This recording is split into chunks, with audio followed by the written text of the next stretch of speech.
తెలంగాణలో యాసంగి పంట అంటే ఇప్పుడు రబీ సీజన్ ఏదైతే ఉన్నదో ఈ సీజన్ లో మనకు వాళ్ళ వెబ్సైట్ లో వాళ్ళు ప్రచురించిన రిపోర్ట్ ప్రకారమే ఈ సీజన్ లో మొక్కలను డబుల్ కన్నా ఎక్కువ జరిగింది పంట అనేది ఫిబ్రవరి నెలలో వాళ్ళు ప్రచురించిన రిపోర్ట్ ప్రకారమే నేను కూడా చదువుతున్నాను.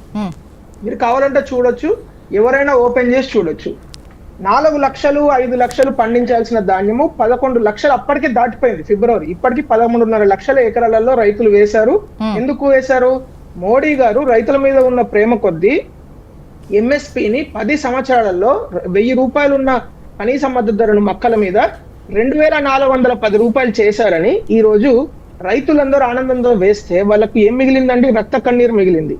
ఈ రోజు మీరు మహబూబ్ నగర్ జిల్లా, పాతపాలమూరు జిల్లా కావచ్చు, నాగర్ కర్నూలు కావచ్చు, ఖమ్మం కావచ్చు, కొత్తగూడెం కావచ్చు, వరంగల్, ఒక రైతు 30 రోజులు తన పండించిన ధాన్యాన్ని మార్కెట్ యార్డ్ లో పెట్టుకొని వెంకటేశ్వర్లు అనే రైతు చనిపోతాడా అండి? ఇది ప్రభుత్వము బాధ్యత లేదా? ముఖ్యమంత్రి గారికి బాధ్యత లేదా? ఇంత అన్యాయంగా ఉంటుందా? నెల రోజులు వెయిట్ చేస్తారా మేడం? నెల రోజులు ఉంటుందా వెయిటింగ్ పీరియడ్? ఇంత అన్యాయంగా వీళ్ళు ప్రవర్తిస్తూ ఉంటే మళ్ళీ ఎందుకు ప్రవర్తిస్తున్నారు? ఒక మొక్కల మాఫియా కోసం. వాళ్ళు ఏం చేస్తున్నారు?